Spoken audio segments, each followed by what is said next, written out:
I wrote this book not to praise anybody, not to oppose anybody, not to talk against religion, not to talk for religion.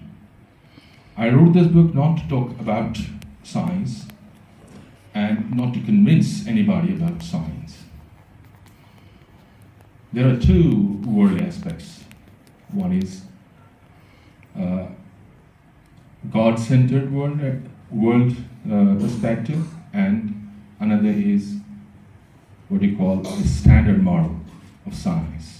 These are two perspectives, and these two perspectives have been at loggerheads all along the history, at least for the past 200 years. There have been so many debates, there have been so many cudgels going on in the world to prove one or the other point. What I have placed in the book is the accepted narrative. It's not that I believe in a particular narrative. I'm a scientist by profession. I earn from science. I study science. And I need not to believe in science. I need to see and then practice science. That's what the beauty of science lies in.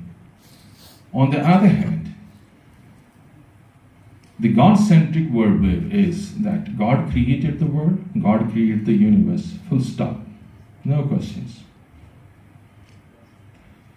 Now, I have not touched this aspect, God-centric worldview. I have only gone by the standard version or the standard, what you call the standard model of the universe and the life as such. And obviously in that aspect you will have the ideas, you will have the workings, you will have the research put forth by the Western authors, Muslim authors, non-Muslim authors, and anybody. What I have tried to do is to just put it into a chronological manner and put before the readers a book that would just sort of compel the readers to start thinking, start reading, and start discussing and debating. Because, not debating, but going into discourse. Because I understand that in a debate, nobody wins, but in a discourse, both win. Both parties can win. So probably what we need in present day is a discourse. And that discourse can be fostered only when there is a tolerance to the criticism. Now, there have been some views about the book that the book states that there has been the Prophet of Islam Sallallahu Alaihi Wasallam has been a man of intellect and has been a man of extraordinary understanding of the matters of the geopolitics, politics, sociology, and other things. But he has become a prophet because of on his own. Nowhere does the book say that. The book states that he got the revelation in 610 AD, 610 CD. And then for 2 years, the revelations did not somehow come. And after 612, when the revelation came, then the Prophet had to preach it. The Prophet had to go with those revelations to the people and talk about what he was receiving from on high to the people. Because that is not my point of view, that's not my job to say that Prophet did not get the revelations. What the Meccans thought at that time, that is what I have described in the book. I have not described in the book that I think that the Prophet got revelations. Neither do I write in the book that I think that the Prophet was an extraordinary person, or he was a most influential man in the history. I never said that. It has been said by people. It has been said by Michael Hart.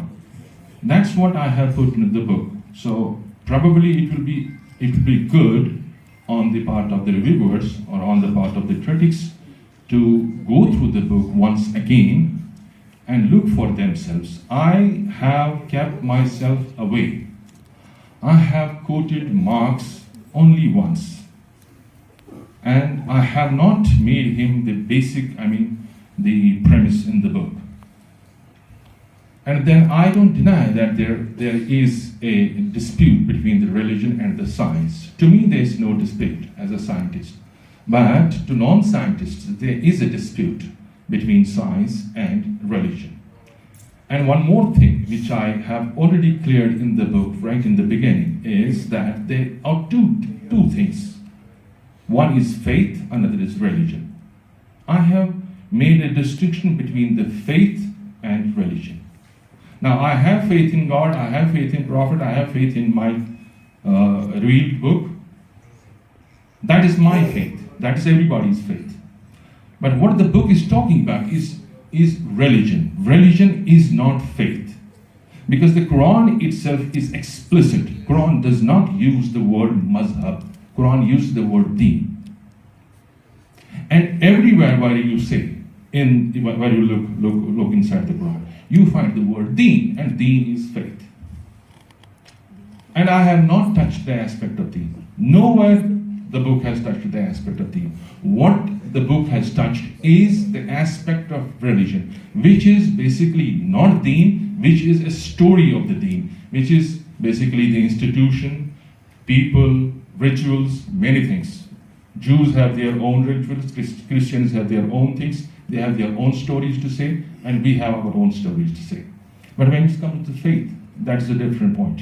And I have explicitly made it clear, and I have given the references also to some, and I have not put the citations in the book, because I think this is not a piece of scholarship. I maintain that this book is not a piece of scholarship.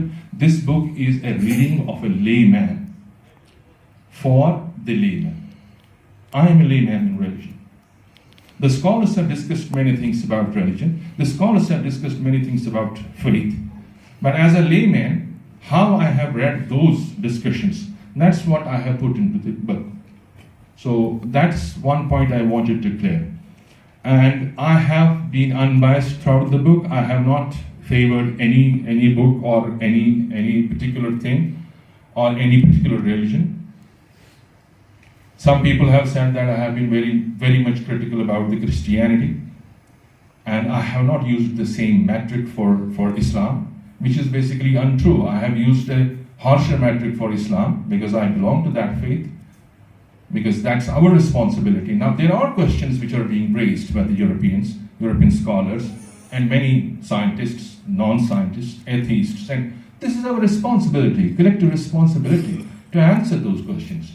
Collective responsibility to just not to start a sort of a violence against them or be very much apprehensive of them, but we have to basically argue our case in such a manner that the critic should get convinced. If we can just turn our eye and say that this is a European propaganda or this is somebody's propaganda, we're not going to pay heed to them. That doesn't solve the question. That doesn't solve the problem. We are stuck with the problem. What my idea of writing this book is that we must take the responsibility to go on discourse, debate, discussion, and put our point forward forthrightly.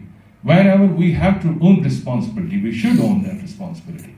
And we should not shy away from that responsibility, saying that these scholars, these Western scholars and European scholars and Christian scholars have been very much sort of rude with Islam.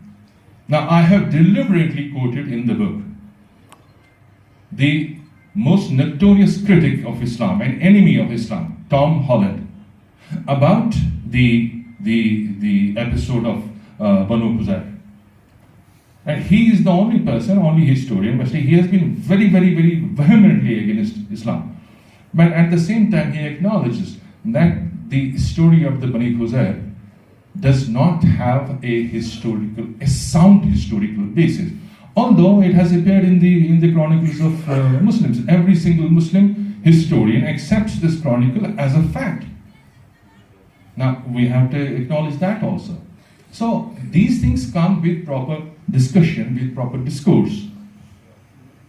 And another thing about violence, never have I said, or nowhere have I put in the book, that the violence has been caused only by religion, which some of the reviewers just now said, that this book basically tells that religion is the basis of violence. No.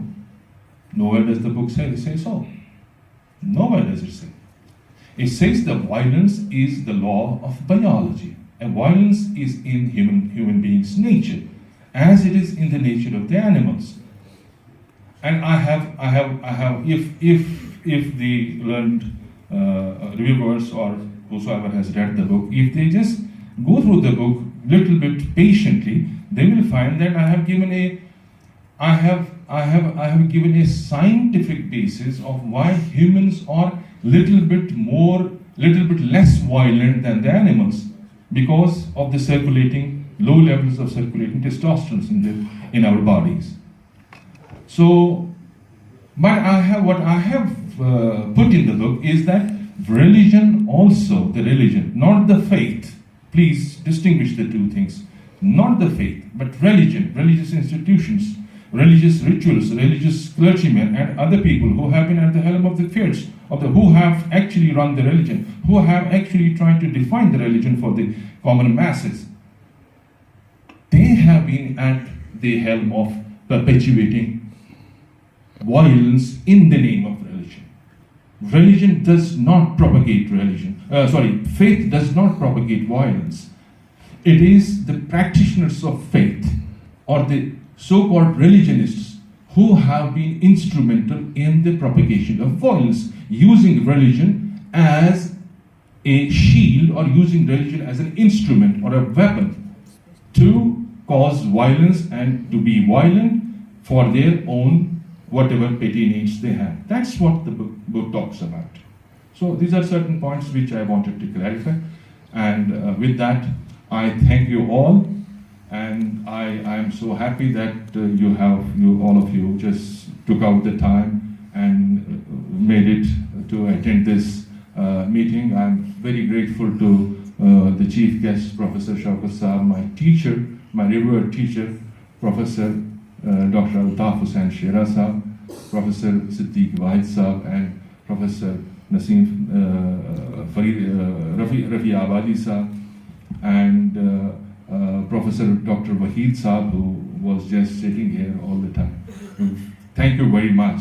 Thank you very much for coming. And there is a refreshment. Please go ahead and have some refreshment. Thank you. Thank you so much. So at the end, the author who dared to dream and the readers who are craving for the unknown, may this book be a bridge between the heart of the author and the souls of millions of readers. Thank you so much.